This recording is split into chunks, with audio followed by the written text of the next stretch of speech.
کیا کہتے ہیں؟ انسان کو چاہیے اپنی زندگی کے اندر شرم و حیا پیدا کرے۔ میرے آقا علیہ السلام نے ارشاد فرمایا، جس قوم سے حیا ختم ہو گئی پھر اسے کتنا ہی سمجھایا جائے اس پر کوئی بات اثر کرنے والی نہیں۔ ابھی مجھ سے پہلے جب امامین برکاتی صاحب نے کلام پڑھا، اس کے اندر ایک شعر تھا، وہ دعائیہ شعر تھا۔ وہ دعا یہ کر رہے تھے، ہم چاہتے ہیں کہ ہماری بیٹی کنیز فاطمہ بن جاوے، کنیز فاطمہ بن جاوے۔ میرے بھائیوں، آپ محسوس تو کرو، سیدہ فاطمہ زہرا رضی اللہ تعالیٰ عنہ کی حیا کا عالم کیا تھا، ان کی غیرت کا عالم کیا تھا۔ پوری زندگی جس ذات نے پردہ کیا اسے سیدہ فاطمہ زہرا کہتے ہیں۔ وہ سیدہ فاطمہ زہرا بریلی کے تاجدار کہتے ہیں، جن کا آنچل نہ دیکھا مہر نے اس ردائے نزاہت پہ لاکھوں سلام، جن کے سر کے روپٹے کو بھی چاند و سورج نہ دیکھے اسے سیدہ فاطمہ زہرا کہا جاتا ہے۔ وہ سیدہ زہرا پاک رضی اللہ تعالیٰ عنہ کہ چادر کے اندر 17 بے بند رہے یہ تو گوارا ہے، مگر سیدہ بے پردہ ہو جاوے یہ سیدہ کو نہ آج گوارا ہے نہ کل گوارا ہے۔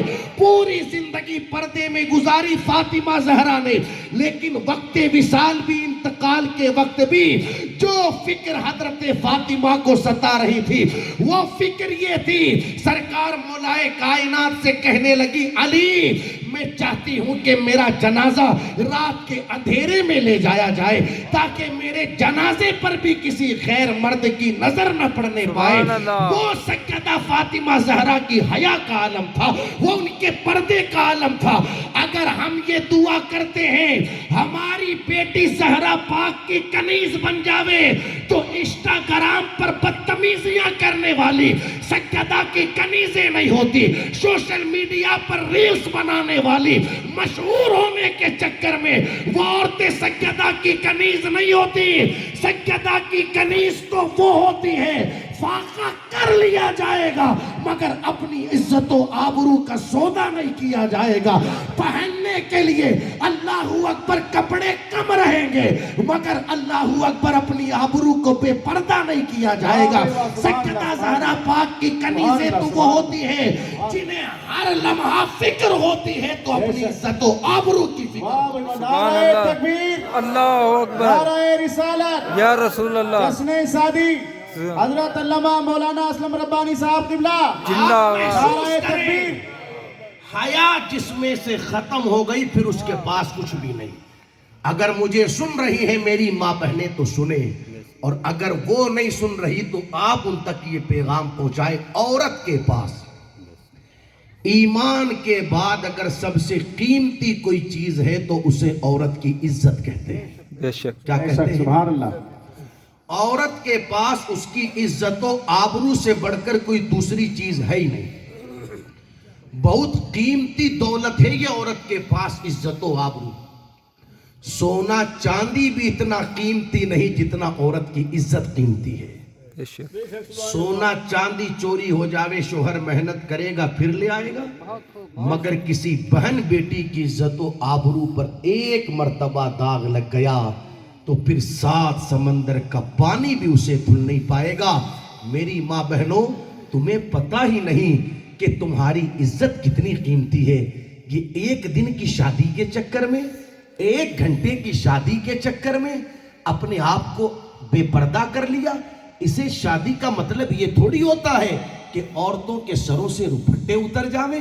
شادی کا مطلب یہ تھوڑی ہوتا ہے کہ عام دنوں میں جو قوم کی بیٹی یہاں تک آستین والا کپڑا پہن رہی ہے، شادی کے دن پتہ نہیں اس کی آستین بھی کہاں اڑ جاتی ہے۔ اللہ معاف کرے، اب تو ایسے ایسے کپڑے چلے ہیں کہ جن کپڑوں کے ساتھ روپٹا آتا ہی نہیں، اور اگر آتا بھی ہے اسے روپٹا نہیں کہتے، مچھلی پکڑنے والی جال کہتے ہیں، کہ جسے چہرے پر ڈالنے کے بعد بھی قوم کی بیٹی کا چہرہ نظر آ رہا ہے۔ یہ آپ کے علماء بیٹھے ہیں، امام صاحب بیٹھے ہیں، پوچھے آپ ان سے مسئلہ، اتنا باریک روپٹا اوڑھ کر اگر عورت گھر میں نماز پڑھتی ہے کہ جس روپٹے میں اس کے بالوں کی سیاہی یعنی بالوں کا کالا پن نظر آتا ہے، تو عورت کی نماز نہیں ہوتی. یہ مسئلہ پوچھے آپ علماء سے. اگر اتنا باریک روپٹہ عورت اوڑھ کر نماز پڑھتی ہے جس میں سے بالوں کا کالا پن یعنی سیاہی نظر آوے تو عورت کی نماز نہیں ہوتی. حالانکہ نماز گھر میں پڑھ رہی ہے, کمرے میں پڑھ رہی ہے. جس عورت کو اتنا باریک روپٹہ گھر میں اوڑھنے کی اجازت نہیں ہے, کس نے اجازت دے دی اس قوم کی بیٹی کو کہ ہزاروں مردوں کے سامنے ایسا باریک روپٹہ اوڑھ کر کے وہ شادیوں میں جائے؟ میری ماں بہنوں, کم سے کم اپنی عزت و آبرو کا خیال رکھو. ہم منع نہیں کرتے, شادی کا موقع ہے, اچھا کھاؤ, اچھا پیو, اچھا پہنو, اچھے سے رہو, کوئی منع نہیں کرتا. بلکہ میرا مذہب تو یہ کہتا ہے قل بفضل اللہ وبرحمتہ فبذلک فلیفرحوا. جب تمہیں اللہ کا فضل ملے, اس کی رحمتیں ملے تو تم خوشی مناؤ.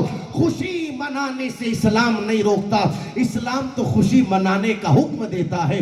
مگر میرے بھائی اسے خوشی نہیں کہتے کہ گھر میں شادی کا موقع آوے تو 10 دنوں تک فلور لگا کر خود بھی ناچا جائے, گھر کی عورتوں کو نچوایا جائے. اسے خوشی نہیں کہتے کہ گھر میں شادی کا موقع آیا تو اللہ اکبر ڈھول ڈھمکے لے کر کے انسان گھر میں آ گیا.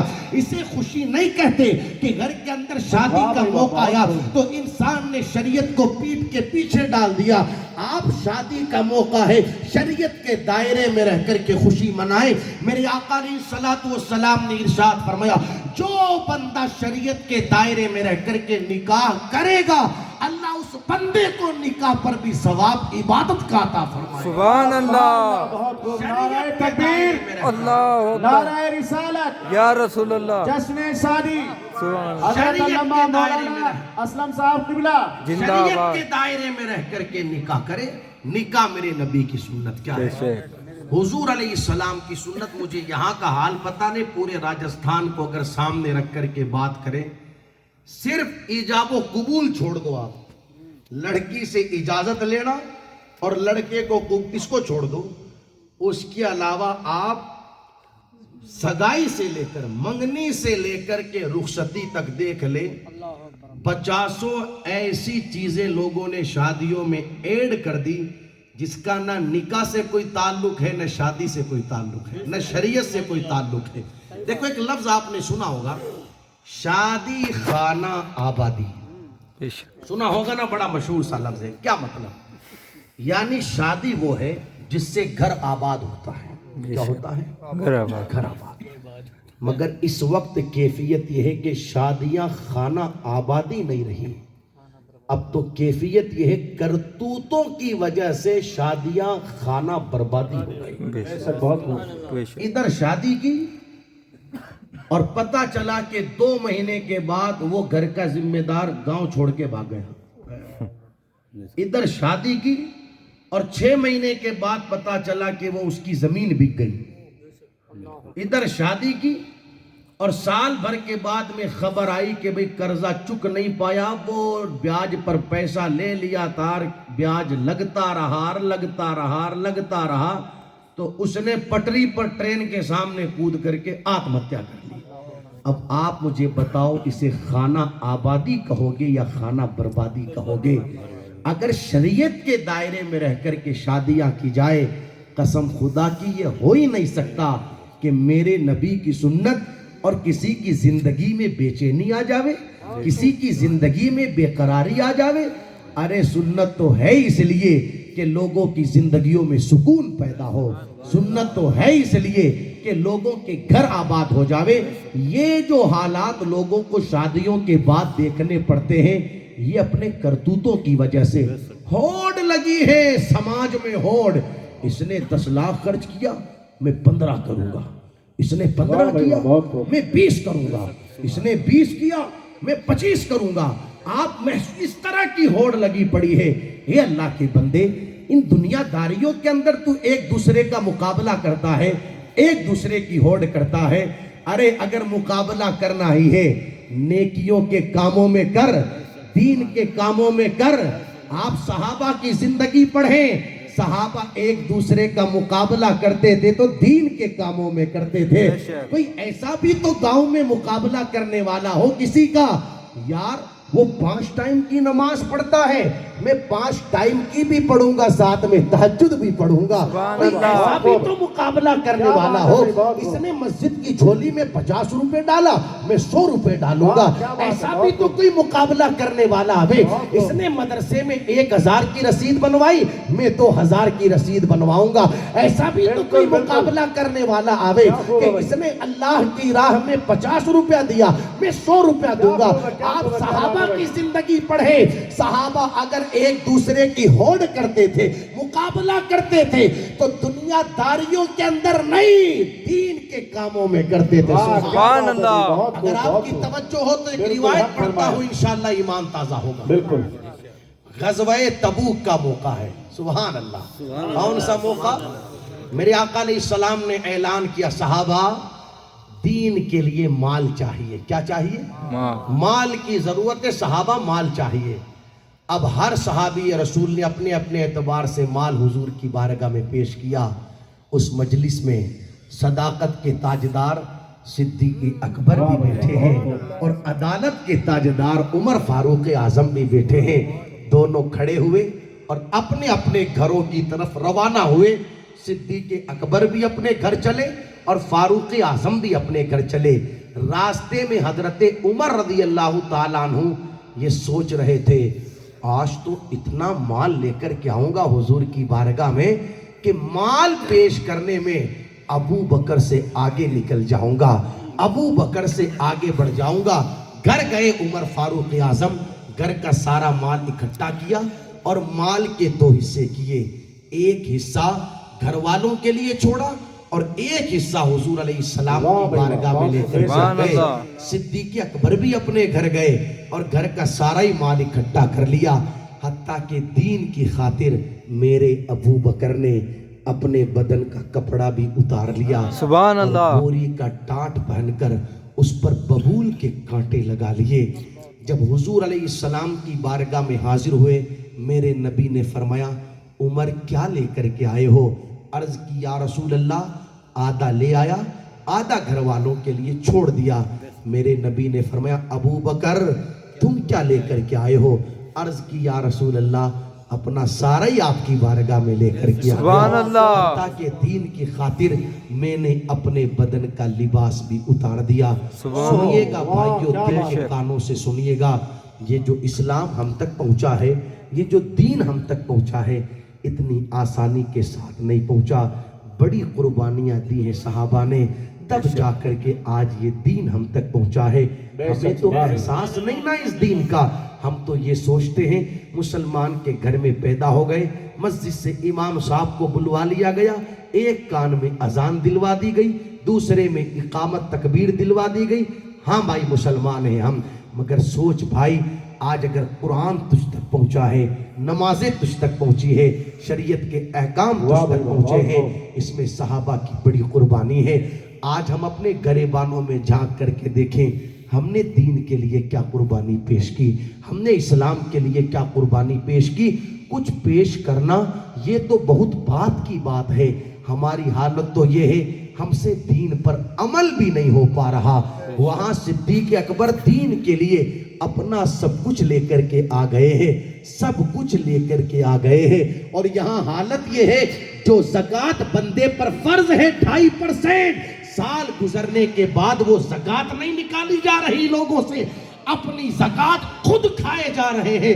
اگر کسی سے آپ یہ کہہ دو نا کہ تو زکوٰۃ کھاتا ہے تو بندہ آستینے چڑھا لے گا اور لڑنے لگ جائے گا، تو نے ایسے کیسے کہہ دیا کہ میں زکوٰۃ کھاتا ہوں؟ بھائی اتنا گرم ہونے کی ضرورت نہیں، اگر ہم حساب لگا کر ہر سال اپنے مال کی زکوٰۃ نہیں نکالتے ہیں تو یہ ماننا پڑے گا کہ ہم زکوٰۃ کھا رہے ہیں، خود کی زکوٰۃ خود ہی کھا رہے ہیں۔ یہ پورے سال جو مال میں نقصان ہو رہا ہے، کاروبار میں نقصان ہو رہا ہے، کبھی مال جل گیا، کبھی اللہ اکبر بارش آئی اور ایسے فصلیں لوگوں کی تباہ ہو گئی، کبھی مال چوری ہو گیا، میرے آقا فرماتے ہیں یہ جو مال میں تباہی آتی ہے یہ زکوٰۃ نہ دینے کی بنیاد پر آتی ہے۔ جو بندہ حساب لگا کر ہر سال اپنے مال کی زکوٰۃ ادا کرتا ہے، کوئی بینک اس کے مال کی حفاظت کرے یا نہ کرے، اللہ اپنے کرم سے اس بندے کے مال کی حفاظت فرما دیا۔ سبحان اللہ، بہت خوب، نعرہ تکبیر، اللہ اکبر، نعرہ رسالت، یا رسول اللہ، جشن شادی حضرت علامہ مولانا اسلم صاحب قبلہ۔ زندہ باد۔ آپ محسوس کریں وہاں دین کے لیے لباس اتار دیا، بوری کا ٹاٹ پہن لیا، اس پر ببول کے کانٹے لگا لیے۔ سبحان اللہ، میرے آقا نے فرمایا ابو بکر گھر والوں کے لیے کیا چھوڑا۔ سبحان اللہ، اب ابو بکر تو ابو بکر ہیں، سبحان اللہ، ابو بکر تو ابو بکر ہیں۔ دیکھو کسی کو جنت کب ملنی ہے، کسی کو جنت کب ملنی ہے، مگر کیا نصیبہ پایا صدیق اکبر نے، اور کیا نصیبہ پایا عمر فاروق اعظم نے، آج بھی جنت میں لیٹے ہوئے ہیں، سبحان اللہ، جنت میں لیٹے ہوئے ہیں۔ اس لیے کہ میرے آقا فرماتے ہیں ما بین بیتی و منبری روضۃ من ریاض الجنہ، میرے منبر اور حجرے کے درمیان کی جگہ یہ جنت کا ٹکڑا ہے۔ سبحان اللہ، وہ صدیق اکبر۔ میرے آقا نے فرمایا گھر والوں کے لیے کیا چھوڑا؟ عرض کرتے ہیں یا رسول اللہ گھر والوں کے لیے اللہ رسول کافی ہے۔ سبحان واہ اللہ، بھائی واہ، بے شک میں بہت خوب۔ کہنا یہ چاہتا ہوں صحابہ ہوڑ کرتے تھے ایک دوسرے کی تو دین کے کاموں میں، نیکی کے کاموں میں۔ آج ہم دنیا داریوں میں ہوڑ کرتے، ہے ہی نہیں حیثیت، مگر پھر بھی نہیں صاحب اس نے 10 لاکھ خرچ کیا تو میں 15 کروں گا۔ 10 سال لوگ سعودیہ کما کر کے آتے ہیں، 5 سال سعودیہ کما کر کے آتے ہیں، اور ایک شادی کے اندر 5 سال کی کمائی لگا دیتے ہیں۔ اتنی آسانی کے ساتھ کوئی پیسہ کمایا جاتا ہے۔ سوچ تو صحیح میرے بھائی، تو نے کتنی تکلیفیں اٹھائی، کتنی پریشانیاں اٹھائی، اور کتنی تکلیفیں اور پریشانیاں اٹھانے کے بعد پیسہ جمع کیا، اور ایک جھٹکے میں شادی کے نام پر پورا پیسہ پانی کی طرح تو نے بہا دیا۔ بھائی کوئی کھانے پینے کے اندر اگر پیسہ خرچ ہو تو دل کو تسلی رہتی ہے کہ چلو کھایا ہے، پیا ہے۔ الٹے سیدھے کاموں میں لوگ پیسہ خرچ کرتے ہیں۔ 25 ہزار روپے کے شادیوں پر لوگ پٹاخے چھوڑ دیتے ہیں۔ بے شک، آپ محسوس کریں میرے بھائیوں، 25 ہزار روپے کے پٹاخے چھوڑ دیے، تجھے ذرہ برابر بھی احساس نہیں۔ ہلدی کی رسم کے نام پر 1 لاکھ روپیہ لوگوں کا خرچ ہو رہا ہے، 1 لاکھ روپیہ، جسے بان کی رسم کہتے ہیں، جو رسم کل تک 1500 2000 2500 میں پوری ہو جاتی تھی، آج حالت یہ ہے کہ 1 لاکھ روپیہ لگتا ہے ان رسموں کے نام پر۔ پہلے حال یہ تھا کہ گھر کا ذمہ دار بازار جاتا، ہلدی لاتا، لا کر کے عورتوں کو دیتا، عورتیں بھگوتی، جس لڑکا یا لڑکی کی شادی ہونے والی ہے اسے پاٹیے پر بٹھاتے، ہلدی لگاتے، آنے والی عورتوں کو پتاسے دے دیے جاتے، گڑ دے دیا جاتا، گیہوں ابال کر کے گوگریاں دے دی جاتی، چلو کھیل ختم۔ ہاں، حالانکہ اس کا بھی شریعت سے کوئی تعلق نہیں تھا، لیکن 2500 2000 میں جہاں کام پورا ہو رہا تھا، اب حالت یہ ہے کہ 1 لاکھ روپیہ، 1.25 لاکھ روپیہ صرف ہلدی کی رسموں کے نام پر لگ رہا ہے۔ باضابطہ آپ دیکھیں، یہ منڈپ ہلدی کے لیے، یہ منڈپ مہندی کے لیے، یہ ولیمے کے لیے، وہ نکاح کے لیے، وہ پھلا کے لیے، 10 جگہ تو ٹینٹ بند رہے ہیں، یہاں یہ ہوگا اور وہاں وہ ہوگا اور وہاں وہ ہوگا، یعنی بس کسی نہ کسی طریقے سے پیسے کی بربادی کرنی ہے۔ میں نے ایک حدیث مبارکہ کی تلاوت کی، میرے آقا علیہ السلام نے ارشاد فرمایا ان اعظم النکاح برکتن ایسر مؤونتن، برکت والا نکاح وہ ہوتا ہے جس میں خرچہ کم کیا جاتا ہے۔ بے شک، بہت خوب، سبحان اللہ۔ برکت والا نکاح ہوتا ہی وہ ہے جس میں خرچہ کم کیا۔ کھانے پینے میں پیسہ اگر خرچ ہو تو چلو بات سمجھ میں تسلی ہوگی انسان کو کہ چلو ٹھیک جگہ پہ، الٹے سیدھے کاموں پر پیسہ خرچ کرتے ہیں میرے۔ آپ محسوس کریں، محسوس کریں، ہاں اللہ معاف کرے، اب کیا بتائیں کیا نہ بتائیں، پیسہ بھی جاتا ہے، عزتیں بھی جاتی ہے۔ بے شک، وہ ایک جملہ سنا ہوگا نا کہ مال بھی گیا اور ماجنا بھی گیا۔ بے شک، پیسے کی بربادی ہے وہ تو ہے ہی، عزتوں کی بھی بربادی ہے. بے شک بہت خوب. ذرہ برابر بھی گھر کی عورتوں کو احساس نہیں رہتا ہم کر کیا رہے ہیں اور ہمیں کرنا کیا چاہیے. یہ وہ چیزیں ہیں میرے بھائیوں جو سنی سنائی نہیں آنکھوں سے دیکھی ہوئی ہے. ہلدی کی رسموں کے نام پر جن بچیوں کا نکاح ہونے والا رہتا ہے وہ اسٹیج پر کرسیوں پر اس طرح بیٹھی رہتی ہے بن سنور کر, اور ویڈیوگرافر صرف 2 فٹ کی دوری پر اس عورت کے سامنے کھڑے ہو کر اس کی تصویریں بھی لیتا ہے, اس کا ویڈیو بھی بناتا ہے. خاندان کی ساری عورتیں اس کے قریب کھڑے ہو کر کے تصویریں کھنچواتی ہیں. آپ سوچے تو صحیح, اسے بدتمیزی اور بے حیائی نہیں کہتے تو پھر اور کیا کہتے ہیں. عرض یہ کرنا چاہتا ہوں میرے بھائیوں, نکاح کو آسان کرو. یہ جو ہم نے فضول رسمیں اور فضول کام شادیوں کے اندر داخل کر دیے ہیں, خدا را ختم کرے انہیں. اب بھی کچھ نہیں بگڑا. 25-25 ہزار روپیہ بیوٹی پارلروں میں جا کر کے قوم کی بیٹیاں بننے سنورنے کا خرچ کر رہی ہے. یہ 10-10 ہزار روپیہ قوم کا جوان وہ مساج کی دکان پر جا کر کے نائی کو دے کر کے آ رہا ہے. ایسا کیسا تو نے مساج کروایا میرے بھائی؟ 5,000 روپے تیرا خرچ ہو گیا, 10,000 روپے تیرا خرچ ہو گیا. بھئی ہم بھی اپنے چہرے کا خط بنواتے ہیں, یہ آپ کے امام صاحب علماء یہ بھی خط بنواتے ہیں. جو کام 100 روپے میں ہو جانا تھا 150-200 روپے میں زیادہ سے زیادہ, چلو ٹھیک ہے 2-4 کریمیں لگا دی تو 200 روپیہ لے لیا. تو نے ایسا کیا کروایا کہ مساج کا 5,000 روپیہ دیا, 7,000 روپیہ دیا؟ آپ محسوس تو کریں. اس طریقے سے پانی کی طرح پیسہ بہایا جاتا ہے. سوچو میرے بھائیوں, یہ شادیاں نہیں ہیں, یہ تو بربادیاں ہیں. یہ شادی خانہ آبادی نہیں ہے, یہ شادی خانہ بربادی ہو رہے ہیں. آپ کو محسوس ہونا چاہیے دولت اللہ کی بہت بڑی نعمت ہے. سوچ سمجھ کر کے جہاں خرچ کرنے کی جگہ ہے وہاں پیسے کو خرچ کیا جائے. ہر جگہ لوگوں نے اچھے سے پیسہ خرچ کیا, ہر جگہ.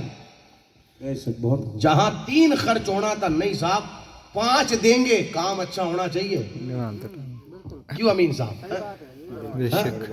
بھائی 12 کوئی بات نہیں, 13 دیں گے, کام اچھا ہونا چاہیے. اگر ابھی دیکھو آپ, بان کا جوڑا الگ ہے, وہ بارات کا جوڑا الگ ہے, وہ ولیمے کا جوڑا الگ ہے. 1-1 گھنٹے میں کپڑے بدلتے ہیں. اللہ معاف کرے, دیکھو 1-1 دن میں 3-3 بار کپڑے. وہ پھر وہاں جائیں گے تو ابھی رستے کے لیے کپڑا الگ, اور پھر وہاں ڈیرا دیں گے لوگ وہ سامنے والے, تو وہاں نہائیں گے دھوئیں گے, پھر وہاں کا کپڑا الگ. یہ سب کیا ہے میرے بھائیوں؟ آپ محسوس کریں ہر جگہ پیسہ طبیعت سے خرچ ہو رہا ہے. کوئی پریشانی نہیں, کوئی آپتی نہیں, پیشانی پر کوئی بل نہیں. اب جب نکاح ہو گیا تو اب قاضی صاحب کو نذرانہ دینے کی بات آئی, امام کو نذرانہ دینے کی بات آئی, تو 5 لوگ بیٹھ کر کے مشورہ کر رہے ہیں کتنا دیویں, کتنا دیویں, کتنا دیویں. تجھے شرم نہیں آئی؟ تو نے لاکھوں روپیہ اب تک خرچ کر دیا, ایک بار بھی کسی سے مشورہ نہیں کیا, پوچھا نہیں. اور جو اصل کام ہے جسے نکاح کہتے ہیں وہ جس نے کروایا اس کو دینے کی بات آئی تو کتنا دیوے کتنا نہ دیوے. اگر کسی نے کہہ دیا بھائی دے دو 2100 روپیہ, امام صاحب کو آج خوشی کا دن ہے, آپ محسوس تو کریں جھاڑو لگانے والوں کو بھی اس دن کچھ نہ کچھ لوگ دیتے ہیں, اس لیے کہ خوشی کا موقع ہے. گھر پر آ کر کے جو ٹوائلٹ صاف کرتے ہیں ان کو بھی لوگ کچھ نہ کچھ دیتے ہیں, اس لیے کہ خوشی کا موقع ہے. ہر کسی کو لوگ کچھ نہ کچھ دیتے ہیں. شادی کا موقع ہے, خوشی کا موقع ہے. تو اگر کسی نے یہ کہہ دیا بھئی خوشی کا موقع ہے, شادی کا موقع ہے, امام صاحب 365 دن ہماری خدمت کرتے ہیں, یہ وہ ڈیوٹی ہے 365 دن کی امام کی. آپ دیکھیں کہ 365 دن میں کسی ٹائم چھٹی ہی نہیں. رات کو 2 بجے بھی لوگ فون کر دیتے, بچہ رو رہا ہے کلام دم کرو. اب وہ بیچارہ کہاں جاوے؟ اگر منع کر دیا تو صبح بعد میں ہوگی, استعفیٰ پہلے آ جائے گا. وہ اسی ٹائم وہ چالو ہو جاتا ہے اعوذ باللہ من الشیطان الرجیم پڑھ کر. تو آپ یہ وہ ڈیوٹی ہے 365 دن کے اندر چھٹی ہے ہی نہیں, اور ہر ٹائم اویلیبل. آپ محسوس کریں 24 گھنٹے اویلیبل امام. تو اگر کسی نے کہہ دیا یار پورے سال اپنی خدمت دے دو 2100 روپیہ, تب تک تو 3 لوگ بولیں گے ارے 2100 روپیہ کوئی ہوتا ہے دینے کا؟ وہ فلاں صاحب کے یہاں دیکھا تھا میں نے 500 روپیہ دیا تھا، دے دو 500 روپیہ. کسی نے کہا 200 دے دو. آپ سوچو تو صحیح، جو 365 دن ہماری خدمت کر رہا ہے، ہر موقع پر چاہے خوشی کا چاہے غمی کا موقع ہو ہمارا ساتھ دے رہا ہے، جب وہاں دینے کی بات آ رہی ہے جس نے اصل کام کروایا، نکاح جسے کہتے ہیں، بھئی نکاح نہیں ہوا آپ جو چاہے وہ کر لو سب بیکار ہے، اصل چیز تو ہے ہی نکاح. جس نے اصل کام کروایا وہاں جب خرچ کرنے کی باری آئی تو اس طرح کی لوگ باتیں کرنے لگے. تو میں عرض یہ کرنا چاہوں گا میرے بھائیوں، دولت میرے اللہ کی بہت بڑی نعمت ہے، صحیح جگہ اسے خرچ کرو، اپنی زندگیوں میں حیا پیدا کرو، شرم پیدا کرو، غیرت پیدا کرو. وہ 4 چیزیں جو میرے آقا علیہ السلام نے بیان فرمائی، مسواک کرنا، خوشبو لگانا، حیا کرنا، یہ میری بھی سنت، نبیوں کی بھی سنت. اور چوتھی چیز آقا فرماتے ہیں نکاح کرنا، یہ میری بھی سنت ہے اور مجھ سے پہلے نبیوں کی بھی سنت ہے. بڑی عظیم سنت ہے نکاح کرنا میرے آقا علیہ السلام کی. سنت کے دائرے میں رہ کر میرے بھائیوں اس کام کو انجام دو. اب تو لگتا ہی نہیں ہے کہ یہ شادی مسلمان کے یہاں ہو رہی ہے یا کسی اور کے ہو رہی ہے. حالات ایسے ہو گئے، نت نئی چیزیں سماج میں داخل کر دی. میں ذمہ داروں سے گزارش کروں گا، ابھی بھی کچھ نہیں بگڑا بھائیوں، کنٹرول کرو، کنٹرول. ہاں آپ محسوس کریں کہ وہ ساری چیزیں ہو رہی ہیں. اگر اب بھی کنٹرول نہیں ہوا تو بات وہاں پہنچے گی جہاں ہم سوچ بھی نہیں سکتے. ذمہ داروں سے گزارش ہے، برائی دیکھو، اگر اللہ نے طاقت دی ہے ہاتھ سے روکو اس برائی کو. اگر ہاتھ سے نہیں روک سکتے، اللہ نے طاقت دی ہے زبان سے روکو برائی کو. اگر زبان سے بھی نہیں روک سکتے تو کم سے کم دل میں تو برا جانو، یہاں یہ جو ہو رہا ہے غلط ہو رہا ہے. یہ ایمان کے 3 درجے ہیں، مگر ہماری حالت یہ ہے نہ ہاتھ سے روکا گیا، نہ زبان سے روکا گیا، نہ دل میں برا جانا گیا، بلکہ لوگ خود ایسے کاموں میں شریک ہو گئے ہیں. خیر باتیں کہنے کے لیے کئی ساری ہے، میں کہتا رہوں آپ سنتے رہیں. اصل چیز یہ ہے جو کچھ کہا جائے اس پر عمل ہو جائے. ایک روایت سن لے جو میں نے ہر شادی کی محفل میں بیان کی، بس بات پوری کرتا ہوں. میرے آقا علیہ السلام کی ایک صحابیہ ہے، سننا غور سے، نام جن کا ام خلاد رضی اللہ تعالیٰ عنہ. کیا نام ہے؟ ام خلاد. میری ماں بہنیں سن رہی ہے تو وہ بھی سنے غور سے. ان کا بیٹا حضور علیہ السلام کے ساتھ میدان جہاد میں گیا. قافلہ واپس پلٹ کر کے آیا تو کسی نے ام خلاد کو خبر دی، ام خلاد تیرا بیٹا شہید ہو گیا. سر سے لے کر کے پاؤں تک ام خلاد نے اپنے آپ کو پردے میں کیا اور حضور علیہ السلام کی بارگاہ میں حاضر ہوئی. میرے آقا علیہ السلام نے ارشاد فرمایا ام خلاد صبر کر لے، اللہ نے تیرے بیٹے کو شہادت کا مرتبہ عطا کیا. سبحان اللہ. اب آپ سوچیں ایک ماں کے لیے اس سے بڑی خبر کیا ہوگی کہ اس کا بیٹا دنیا سے چلا گیا. کیا گزرتی ہے ماں کے دل پر جب بیٹا دنیا سے چلا جاتا ہے، وہ تو ایک ماں ہی سمجھ سکتی ہے.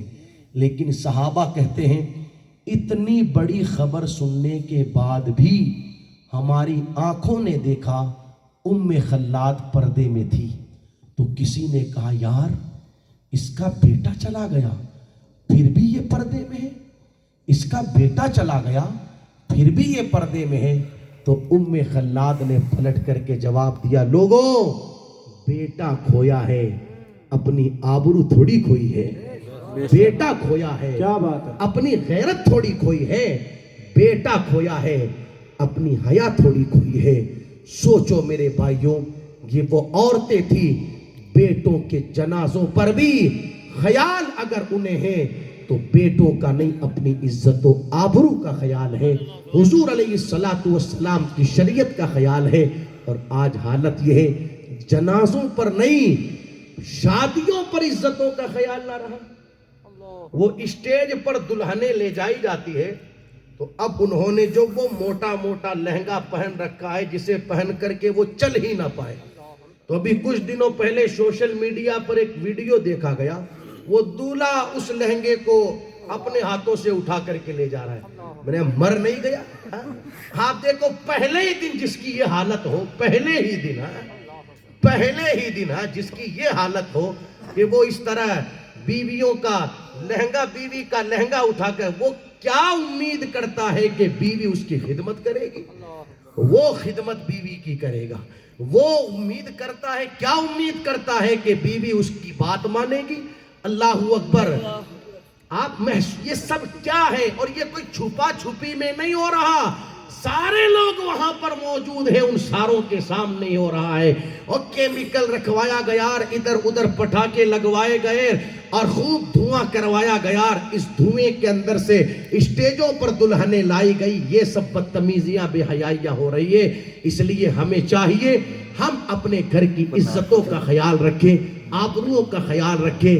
دیکھیں بیٹی کے سر سے روپٹہ اترا ہوا ہے، فوراً ٹوکے بیٹی خبردار، آج تو سر سے روپٹہ اتر گیا، آئندہ کبھی نہیں اترنا چاہیے. ابھی دعا مانگی گئی تھی نا، مولا ہماری بیٹی کو سیدہ زہرا کی کنیز بنا دے. ایک مرتبہ قرآن کی تلاوت کرتے ہوئے بچپن کے عالم میں حسین اعظم کی بہن سیدہ زینب رضی اللہ تعالیٰ عنہ، جو کہ سیدہ زہرا پاک رضی اللہ تعالیٰ عنہ کی شہزادی ہے، سر سے روپٹہ اتر گیا. تو سیدہ فاطمہ نے کہا شہزادی آج تو اتر گیا، آئندہ کبھی نہیں اترنا چاہیے. دنیا کی نگاہوں نے دیکھا وہ تربیت کی حضرت فاطمہ نے اپنی بیٹی سیدہ زینب کی کہ کربلا کی زمین پر اگر حسین کی شہادت کا جواب نہیں تو سیدہ زینب کے پردے کا بھی جواب نہیں. حسین کی شہادت بے مثال ہے اور سیدہ زینب کا پردہ بے مثال ہے.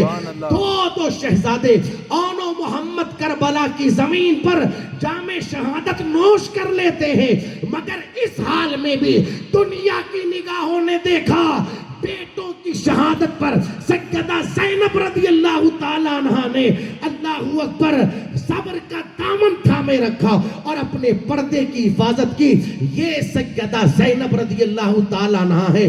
ایسے حالات میں بھی جنہوں نے حفاظت کی ہے تو اپنی عزت و آبرو اور اپنے پردے کی حفاظت کی ہے. بے شک ہمیں چاہیے ہم وہ کربلا کی زمین پر پردے کی حفاظت. ہمارا شادیوں کے اندر حال یہ. خیر اللہ تعالی ہم سب کو عمل کی توفیق عطا فرمائے. اگر میرے بولنے میں کسی طرح کی غلطی ہو گئی ہو اللہ اپنی رحمت کاملہ سے معاف فرمائے. میں پھر مبارکبادی پیش کروں گا جناب مشرف خان صاحب کو کہ جنہوں نے اپنے شہزادے کی شادی کے موقع پر اس پاکیزہ محفل کا اہتمام کیا. بھائیو یاد رکھنا ہم مسلمان ہیں. کیا ہے کوئی یہ نہ سوچے کہ صرف موت کے ٹائم میلاد ہوتی ہے. بھئی ہمارے دکھوں کا تعلق بھی اللہ رسول سے ہونا چاہیے اور ہمارے سکھوں کا تعلق بھی اللہ رسول سے ہونا چاہیے. بے شک. کیوں؟ اس لیے کہ دکھ دینے والی ذات بھی اللہ کی ہے اور خوشی دینے والی ذات بھی اللہ ہے. اب دکھ کے ٹائم تو سر پر ٹوپی بھی ہے اور ہاتھ میں تسبیح بھی ہے اور مصلی بھی ہے، سب کچھ ہے. اور سکھ کا ٹائم آیا تو اللہ معاف کرے جو عام دنوں میں نماز پڑھتے ہیں شادی والے دن ان کی بھی غائب. بے شک. یہ کون سا طریقہ میرے بھائی؟ آج تو خوشی کا دن ہے، آج تو تجھے 2 رکعت نفل شکرانے کی زیادہ پڑھنی چاہیے. سبحان اللہ. کہ آج اللہ نے یہ موقع عطا کیا کہ بیٹا دلہا بن رہا ہے، بے شک. بھائی دلہا بن رہا ہے. بے شک. آج تو سجدے بڑھانے کا دن ہے، شکر میں اضافے کا دن ہے. لیکن حالت یہ کہ خوشی کا موقع آیا تو جو عام دنوں میں پڑھتے ان کی بھی غائب ہو گئی. ایسا نہیں ہونا چاہیے. میں جوانوں سے بھی گزارش کروں گا جس دن نکاح ہو، عام دنوں میں بھی ہمیں نماز پڑھنی ہے اور نکاح والے دن بھی ہمیں نماز پڑھنی ہے. بے شک. اور اگر مجھے میری ماں بہنیں سن رہی ہے تو میں بہنوں سے بیٹیوں سے بھی گزارش کروں گا عام دنوں میں بھی نماز پڑھا کرو. اور جس دن کسی بچی کا نکاح ہو اسے چاہیے کہ اس دن بھی وہ نماز کی پابندی کرے. مگر حالت یہ ہے کہ کون نماز پڑھے؟ نماز پڑھے گی تو وضو کرنا پڑے گا اور وضو کرے گی تو وہ 20,000 کا میک اپ جاتا رہے گا، وہ پورا برباد ہو جائے گا. یہ حالت ہے. کون توجہ لگاتا ہے ان ساری چیزوں کی طرف؟ تو ہمیں خوشی میں بھی اللہ رسول کو یاد رکھنا ہے بے شک۔ اور دکھ کے موقع پر بھی اللہ رسول کو یاد کرنا ہے. بے شک۔ کلمہ شریف پڑھ لے بلند آواز سے، لا الہ الا اللہ محمد رسول اللہ صلی اللہ تعالی علیہ وسلم. کھڑے جائیے، صلاۃ و سلام.